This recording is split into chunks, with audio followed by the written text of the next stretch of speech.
E aí, meu aluno querido, e aí, concurseiro, força! Como que nós vamos estudar agora? O lance é você pegar a sintaxe e o tempo todo praticar as análises. Você já viu quais são os termos essenciais, você já tem noção de alguns termos integrantes. Vamos continuar falando sobre esses termos integrantes, particularmente agora eu vou pegar outra parte, né? Eu vou falar sobre a forma um pouco mais indireta dos termos integrantes. E aí terminar de analisar essas formas desses elementos. Esses termos integrantes, lembre-se de que eles ajudam a estruturar a frase, ajudam a estruturar a oração. Eles costumam aparecer associados aos termos essenciais. Por exemplo, um objeto direto está associado ao verbo, e aí forma o predicado, que é um termo essencial. É por isso que em algumas gramáticas o cara fala assim, termos da oração associados ao verbo, termos da oração associados ao nome. Sinceramente, eu acho péssimo explicar assim. Por quê, professor? Está contrariando as gramáticas agora? Na verdade, eu estou contrariando um pouco do princípio didático das gramáticas. Eu acho que isso é pouco didático. Eu tenho que ir explicando para você termo por termo. E daí eu vou dizendo, ó, esse termo está associado a isso, esse termo está associado àquilo, tá? Eu não vou separar isso por rótulos. Eu vou falando, termo por termo da sintaxe, nós vamos ali, ó, batendo, ó, é marreta o tempo inteiro até você conseguir entender isso aí. Joia? Nós vamos estudar agora, inicialmente, o objeto indireto. Já antecipo, o objeto indireto não tem tantas características como o objeto direto. Você não vai ter tantas subdivisões ali, perfeito? Mas é claro que se você transformar a frase, você pode ainda criar novas classificações. A gramática não é uma coisa engessada, como todo mundo pensa. A gramática é viva. Você tem ali as frases e conforme a língua vai mudando, você pode adequar as regras para que você consiga fazer a regra entender aquilo. O que nós fazemos é uma adequação para a regra explicar a realidade. Beleza? Vamos à nossa análise posterior, falando agora sobre o objeto indireto. Acompanha comigo? Que é um objeto indireto, que já é bem mais fácil. Por quê? Porque a definição que eu vou dar para você de objeto indireto é a seguinte. Objeto indireto é o termo que completa o sentido de um verbo transitivo indireto. Então, se você lembrar que é um VTI e que a preposição está associada ao VTI, beleza. Olha só o exemplo que eu vou mostrar aqui para você. O governo precisa de novos rumos, tá? Então eu tenho o verbo precisar aqui, tá? O governo precisa de novos rumos. Esse aqui é um verbo transitivo indireto. Quem precisa de novos rumos? O governo, certo? O governo. Agora, o governo precisa de quê?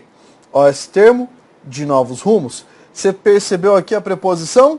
Se você conseguiu sacar a preposição aqui, então tá jóia. Veja que ela é proveniente do verbo precisar. Então, qual é o nome dessa função? O nome desse termo é o objeto indireto do verbo precisar. Só não vá se confundir, tá? Ou não vá pensar besteira. Se a banca disser que o objeto indireto é o complemento verbal do verbo precisar, está igualmente correto, tá? Por quê? Professor, o complemento verbal não era objeto direto? Não. Dentro dos complementos verbais, você tem objeto indireto e você tem objeto direto. Esses dois termos são complementos verbais integrantes, tá? Então não é para você achar que é um só. Também é aqui. O de novos rumos também é complemento do verbo precisar.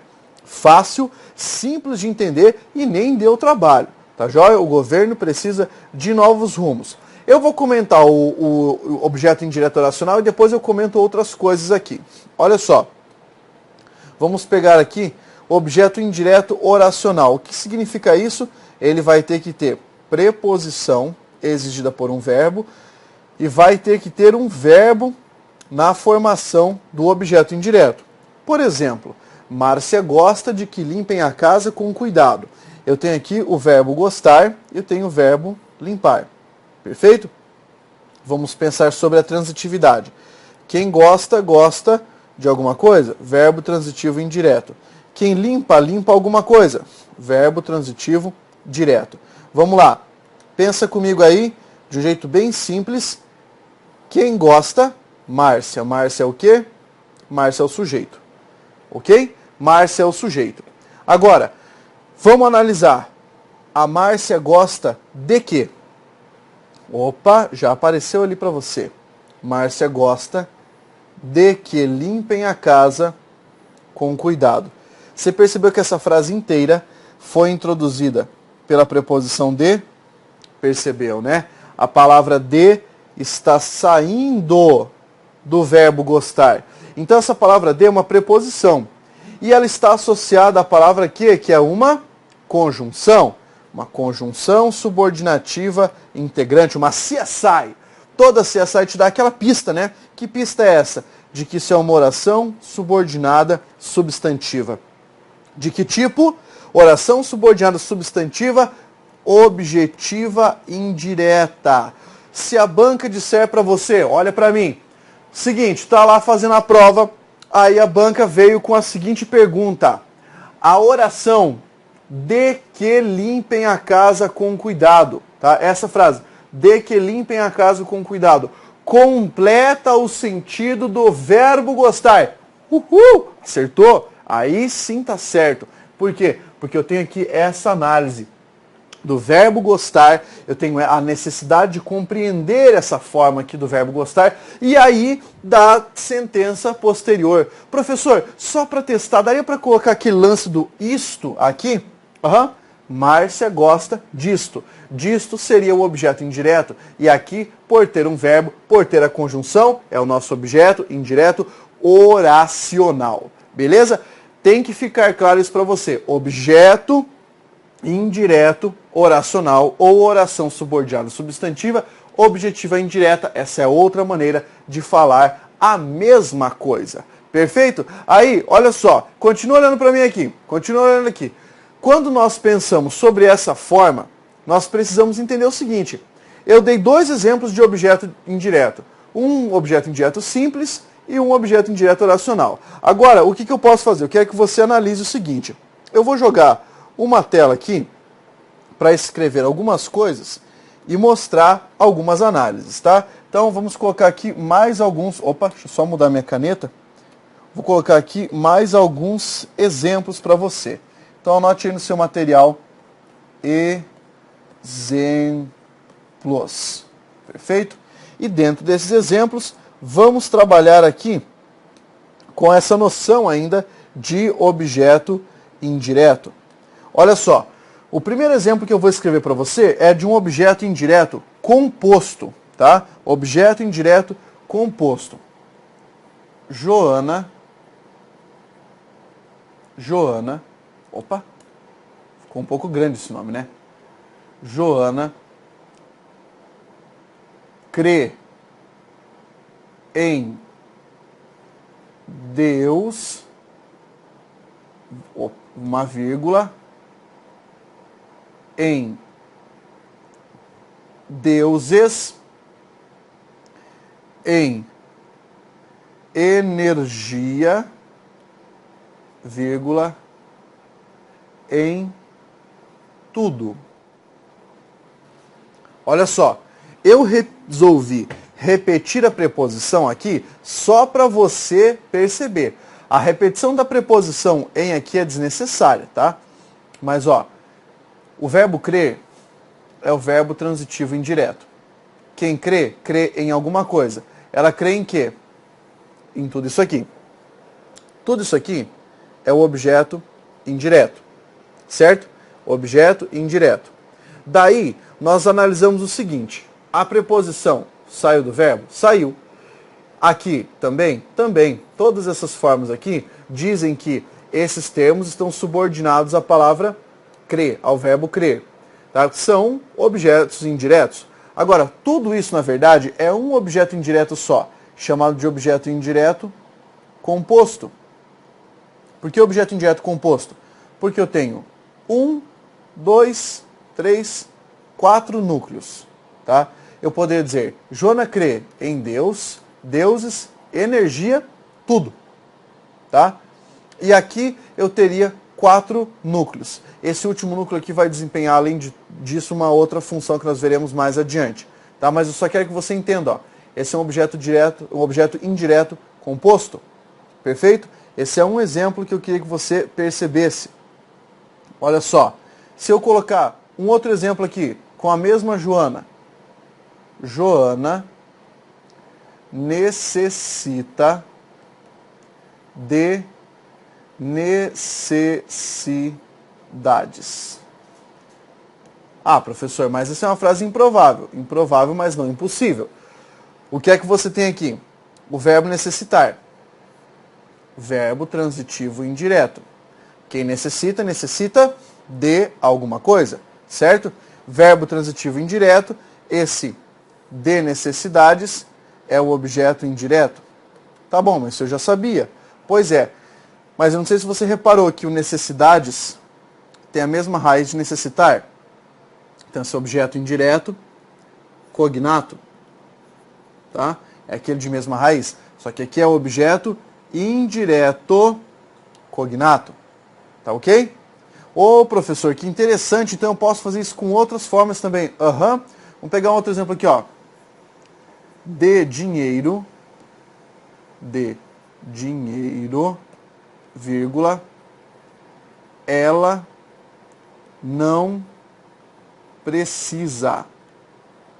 Certo? O que é que nós temos aqui? O verbo precisar, verbo transitivo indireto. Ela, sujeito. De dinheiro é o objeto indireto, o quê? Topicalizado. Por que topicalizado? Porque eu desloquei e coloquei no início da sentença. Certo? Eu vou te mostrar mais um exemplo agora para você ver que existe aquele pleonástico. Olha só. Aos inimigos, vírgula, não lhes perdoo as ofensas. Muito bem. Qual é o verbo da frase? O verbo aqui é o verbo perdoar, que é um verbo bitransitivo, tá? Verbo bitransitivo. O que é que nós temos nesse verbo bitransitivo? O complemento direto, as ofensas, tá? Objeto direto. E agora tenho aqui, ó, o objeto indireto. Eu não perdoo as ofensas aos inimigos. Seu objeto indireto. Não sei se você reparou, mas tem essa palavra lhes aqui. Essa palavra lhes está fazendo o quê? Está retomando esse termo aos inimigos. Tá? Está retomando esse termo. Como está retomando e funciona como objeto ao mesmo tempo, esse aqui é um objeto indireto. De que tipo? Pleonástico. Tá? Então isso aqui também pode acontecer. Eu quero que você anote isso, tá? Essas outras formas de objeto indireto. Por quê? Porque eu mostrei isso lá na nossa classificação com o objeto direto. Isso também pode acontecer com o objeto indireto. Haver esses vários tipos de objeto indireto. O apagamento do objeto indireto pode acontecer? Claro. Eu posso dizer assim, ó, perdoou as ofensas aos inimigos? Não perdoei. E aqui eu apaguei os dois, inclusive, né? Objeto direto, objeto indireto. Ok? Então você viu o oracional, viu o composto, viu essas formas aí, eliminamos essa história do objeto indireto. Agora o que nós vamos estudar é o chamado complemento nominal. Olha aí na tela para você. A diferença é que nós temos aqui um termo de natureza complementar distinta. Como assim, professor? Antes nós estudamos complementos verbais, agora nós estamos estudando o complemento que é chamado de complemento nominal. O que significa isso? Número 1, não vai ter nada a ver com o verbo. Número 2, para ser um complemento nominal, esse termo vai ter que completar o sentido de um substantivo, tá? De um substantivo, o sentido de um adjetivo ou o sentido de um advérbio, certo? Termo que completa o sentido de um substantivo, de um adjetivo ou de um advérbio e, olha aqui para mim, na maior parte dos casos esse termo é um termo de natureza indireta. O que é um termo de natureza indireta? É aquele que possui uma preposição ou que é um pronome daqueles que aparece introduzido por uma preposição. Tá? Vamos analisar isso aí na frase? Lembra, é com substantivo, tá? Adjetivo ou advérbio. Primeira frase, naquele lugar não há acesso a conteúdos específicos. Então, vamos partir para a nossa análise já. Eu tenho aqui ó, o verbo haver, tá? Verbo transitivo direto. Aí a expressão naquele lugar, da ideia de lugar é o adjunto adverbial, não vou colocar o nome por enquanto. O não, sentido negativo, adjunto adverbial de negação. Agora, quero que você analise essa expressão. Não há acesso a conteúdos específicos, tá? Essa forma toda, acesso a conteúdos específicos, é o objeto direto do verbo haver. Professor, mas onde está o complemento nominal? O que você vai fazer? Qual é o núcleo do objeto direto? É a palavra acesso, tá? Se eu olhasse para você e dissesse, olha, naquele lugar não há acesso. Na hora você iria me olhar e perguntar assim, professor, acesso a quê? Não sei se você reparou, mas nós temos aqui uma preposição. Olha, professor, está ali a preposição. E essa preposição saiu de onde? Da palavra acesso, certo? Quem tem acesso a alguma coisa. É uma preposição que introduz um termo a conteúdos específicos. Esse termo, a partir de agora, está completando o sentido da palavra acesso. Lembra? Quem possui acesso a alguma coisa. Acesso a conteúdos específicos. Então, nesse caso aqui, o que você vai reparar? Que esse termo, introduzido pela preposição, é chamado de complemento nominal. Complemento nominal. Por quê? A palavra acesso não é um substantivo? É, professor. Eu não te falei que substantivo também é chamado de nome? Então eu tenho um termo que completa um nome. Então, complemento nominal. Sacou? Essa preposição é obrigatória e ela é exigida pela palavra acesso. É aí que entra a matéria de regência nominal. Quando você está estudando esse conteúdo e você observa ali, regência nominal, necessidade de colocar uma preposição pela presença do substantivo, de um adjetivo ou de advérbio. Está aí a função. Você vai identificar um complemento nominal. Vamos adiante? Olha o segundo exemplo. O vídeo não era adequado para crianças. Muito bem. O que é que não era adequado para crianças? O vídeo, tá? O vídeo, então, é o sujeito. Aqui eu tenho o verbo de ligação. Aí eu tenho o adequado para crianças. Essa é a forma do predicativo do sujeito. Mas eu quero que você preste atenção a essa forma toda aqui, ó. Adequado para crianças. Qual é o núcleo dessa forma? O núcleo é essa palavra adequado. Essa palavra adequado aqui é um adjetivo. Se eu te falar, olha, eu acho que isso não é adequado. Na hora você vai me perguntar, ué, adequado para quem? A palavra para está sendo exigida pela palavra adequado, que é um adjetivo. Como é um adjetivo, eu tenho que compreender que esse termo para crianças funciona como o complemento da palavra adequado. Adequado faz parte do grupo nominal, que é um adjetivo. Esse é um complemento nominal. Beleza? Complemento nominal.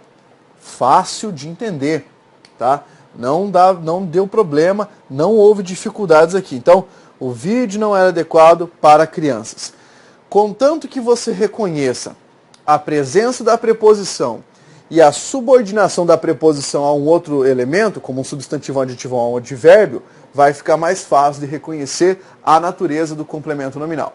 Beleza? Sem problemas, sem crise, fácil de entender isso aqui. Vamos pegar o próximo exemplo? Olha aí na tela. No próximo exemplo você tem Marina mora longe de sua mãe. O verbo morar está aqui. O verbo morar é um verbo intransitivo, tá? Verbo intransitivo. Quem mora, mora, tá? Professor, mas se você mora em algum lugar, você está colocando a ideia de lugar, não é complemento verbal. Quem é que mora? Marina. Marina é o sujeito. Você tem o verbo aqui, e aí tem a palavra longe. Essa palavra longe, consequentemente a expressão longe de sua mãe, vai compor o que nós chamamos de adjunto adverbial. A palavra longe, vamos analisar só essa palavra aqui. Palavra longe é um advérbio, tá? Se eu te disser que eu moro longe, você pode acreditar, mas você não tem um parâmetro. Por quê? Porque quem mora longe ou quem mora perto, observe a regência desse termo, que é um advérbio, né? Ele tem uma regência específica. Quem mora longe de algum lugar. Quem mora perto de algum lugar. Então o que acontece? Nós temos aqui a preposição de, que é proveniente, ela saiu dessa expressão longe. Então veja, quem mora longe de alguém. Essa forma de sua mãe vai funcionar na sentença como um complemento nominal. Então escreva aí esse termo. De sua mãe, anote lá, funciona como complemento nominal. Professor, mas eu sei que longe é um advérbio e o advérbio não faz parte do grupo nominal. Como é que o complemento é nominal? Aí isso aí é uma espécie de puxadinho gramatical, nós dizemos, é um acochambramento da gramática. Para não ter que criar uma função sintática nova, dizer que isso aí seria um complemento adverbial, o que a galera fez? Não, joga ali nesse caso mesmo do grupo nominal, mesmo porque alguns advérbios funcionam como palavras derivadas de formas nominais, certo? Por exemplo, contrariamente é derivado de contrário, que é um adjetivo. Então, você poderia pensar contrariamente a alguma coisa, ia ter um objeto ou um complemento nominal. Tá? Então, bastante cuidado aqui, para você não confundir. De vez em quando as pessoas me mandam mensagem ali, mandam mensagem pelo Face, ou mandam mensagem pelo WhatsApp e falam assim, professor, eu queria que você me dissesse o seguinte, cara, sério, na moral, como é que eu faço para diferenciar objeto indireto de complemento nominal? Meu, é muito fácil, é só você não ser um completo idiota. Ô louco, professor! Porque é o seguinte, o objeto indireto está associado ao verbo. O complemento nominal não tem nada a ver com o verbo. O sentido dele tem a ver com um adjetivo, tá? Com um substantivo ou com um advérbio. Segura aí que eu vou te dar mais um exemplo agora de como poderia aparecer um complemento nominal dentro de uma frase, tá? Bem legal aqui. Olha só, vou colocar a seguinte sentença. Esse nome não me parece estranho. Esse nome não me parece estranho. Bem, o que é que eu fiz nessa frase aqui? Veja só, eu tenho o verbo parecer, tá? Que é um verbo de ligação. Tenho a palavra estranho, que é um adjetivo, e que está funcionando como predicativo do sujeito aqui. E aí, veja, verbo de ligação aqui. Olha que louco. A palavra me significa o que nessa frase? Esse nome não parece estranho a mim. Não parece estranho para mim. Essa palavra me não está completando o sentido da palavra estranho? Está completando o sentido de um adjetivo. Então aqui nós temos um pronome, olha que fantástico isso, cara. Um pronome que está funcionando como complemento nominal, tá? Então você pode ter um pronome também na função de complemento nominal, sem problemas. Joia? Que fácil isso aqui, né? Espero que você tenha entendido, tá joia? Aqui, eu vou colocar um exemplo de complemento nominal oracional agora. Uma oração com função de complemento nominal. Segura aí, olha só. Quando eu falo para você, complemento nominal oracional, Primeiro, lembra da noção de complemento nominal e lembra que isso aqui vai ser uma oração subordinada substantiva ou que vai ter pelo menos um verbo, tá? Olha a frase. Gracindo tem esperança de que a prova seja fácil. Gracindo é o sujeito do verbo ter, que é um verbo transitivo direto. O que é que o Gracindo tem? Ele tem esperança de que a prova seja fácil. Esse termo inteiro que eu marquei com a cor roxa, esse termo inteiro, é o objeto direto do verbo ter. É aquilo que ele tem. Agora, qual é o núcleo desse objeto direto? O núcleo é a palavra esperança. E aqui vem uma dica boa, hein? Que dica é essa? A palavra esperança é um substantivo de que natureza? É um substantivo abstrato, tá? Uma das características mais interessantes para você reconhecer um complemento nominal é que o substantivo associado vai ser um substantivo abstrato. Na maior parte dos casos você tem um substantivo abstrato assim, ó, tipo esperança. Se eu dissesse para você, Gracindo tem esperança. Na hora você perguntar, ué, ele tem esperança de quê? Não vai perguntar? Vai. E apareceu aqui, ó. A preposição de saiu da palavra esperança. Palavra que é uma conjunção. E essa oração inteira, do de que até o fim da sentença, vai indicar que eu tenho um complemento nominal. E esse complemento nominal possui um verbo. Vamos colocar o nome ali então? Olha só. Colocando os elementos que eu pontuei agora. Então, primeira coisa, a preposição proveniente da palavra esperança. A palavra que, classificada como uma conjunção subordinativa integrante. Professor, como é que eu sei que não é pronome relativo? Que você não pode trocar por o qual. O Gracindo tem esperança da qual? Nada a ver, ficaria truncada a frase, ficaria errada. Conjunção integrante. Ela introduz uma oração subordinada substantiva, que está funcionando como complemento da palavra esperança. Oração subordinada substantiva, completiva nominal. Ou complemento nominal oracional. Se ficou muito estranho por enquanto, fique tranquilo, porque nós vamos estudar essa matéria depois, de novo, tá? Então, olha só, quando eu falo para você, o favor que eu estou fazendo de mostrar o termo e o termo oracional já, é apenas uma antecipação de matéria. Quando nós estivermos na sintaxe do período composto, eu vou falar, ó, orações subordinadas substantivas. E daí eu vou começar a mostrar de novo como é que seria no período simples, como é que seria no período composto, item por item, que é para você não se confundir, né? Para você não passar mal ali.